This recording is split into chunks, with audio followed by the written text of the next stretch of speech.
Halo semua, apa kabar? Dalam kesempatan kali ini, kita akan membahas tentang akuntansi biaya, sisa bahan, produk rusak, dan pengerjaan kembali.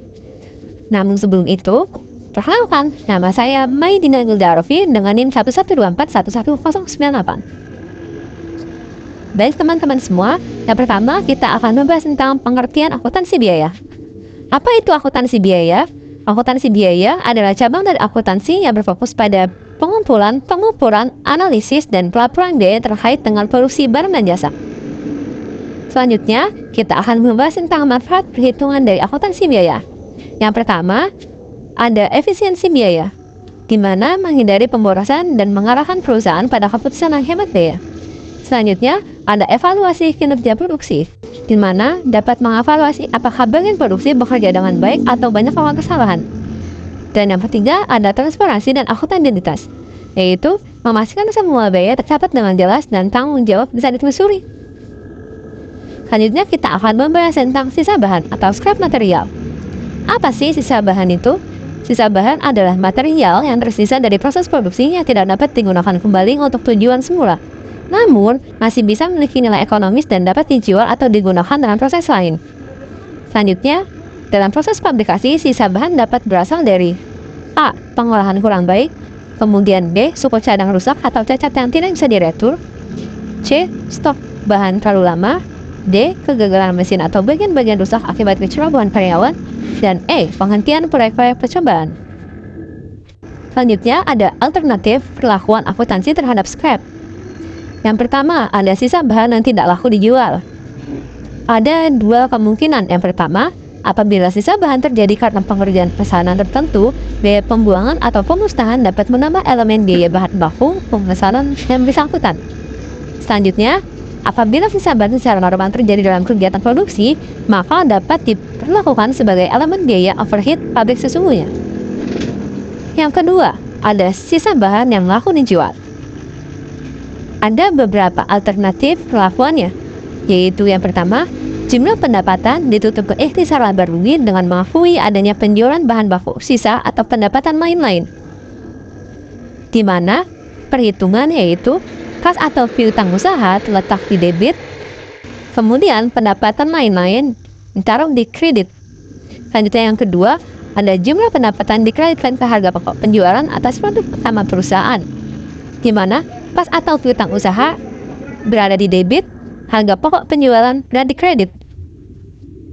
Selanjutnya yang ketiga, jika jumlah pendapatan dikreditkan ke akun pengendali overhead pabrik untuk periode yang sama, kas atau piutang usahanya berada di kredit, pengendali overhead pabrik berada di kredit.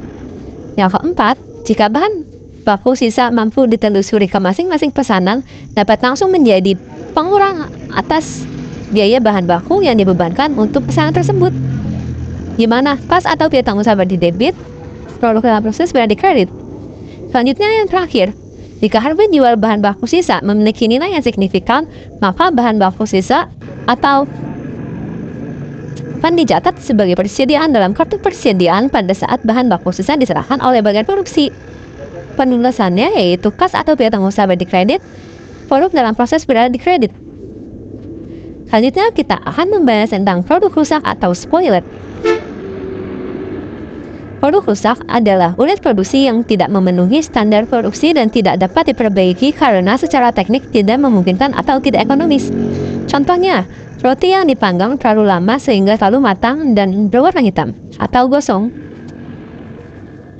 Ada beberapa jenis produk rusak, yaitu yang pertama, normal tetapi tidak terjadi pada tingkat yang sama untuk masing-masing pekerjaan, dan abnormal disebabkan oleh suatu kejadian yang tidak diharapkan yang sebetulnya dapat dihindarkan. Dengan demikian, biaya kerusakan sudah diperhitungkan dalam tarif biaya overhead pabrik yang tidak ditetapkan di muka, atau predetermined factory overhead. Selanjutnya ada jenis penyebab produk rusak. Yang pertama, ada pelanggan, yaitu barang cacat yang disebabkan oleh pelanggan seperti penggantian spesifikasi setelah produksi dimulai. Dan yang kedua ada kegagalan internal, yaitu barang cacat yang disebabkan oleh kegagalan internal seperti kecerobohan karyawan atau rusaknya peralatan. Selanjutnya kita akan membahas tentang pengerjaan kembali atau rework. Pengerjaan kembali adalah unit produksi yang tidak memenuhi spesifikasi yang dibutuhkan oleh customer atau konsumen, akan tetapi diperbaiki dan dijual sebagai unit selesai baik. Contohnya, kalau sablonnya miring dan tidak sesuai desain, kemudian sablon dihapus dan dicetak ulang dengan posisi dan ukuran yang tepat.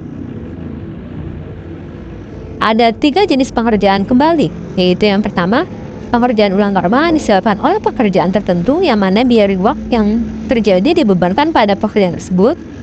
Yang kedua, ada pengerjaan ulang normal biasa pada semua pekerjaan. Biayanya dibebankan pada overhead manufaktur dan tersebar ke semua pekerjaan melalui alokasi overhead. Dan yang ketiga, pengerjaan ulang tidak normal atau abnormal dibebankan pada akun kerugian akibat pengerjaan ulang rutin tidak normal yang muncul pada laporan laba rugi. Terima kasih telah mengunjungi video ini. Mohon maaf bila ada kekurangan maupun kesalahan. Semoga apa yang saya sampaikan dapat bermanfaat bagi kita semua. Terima kasih. Sampai jumpa kembali.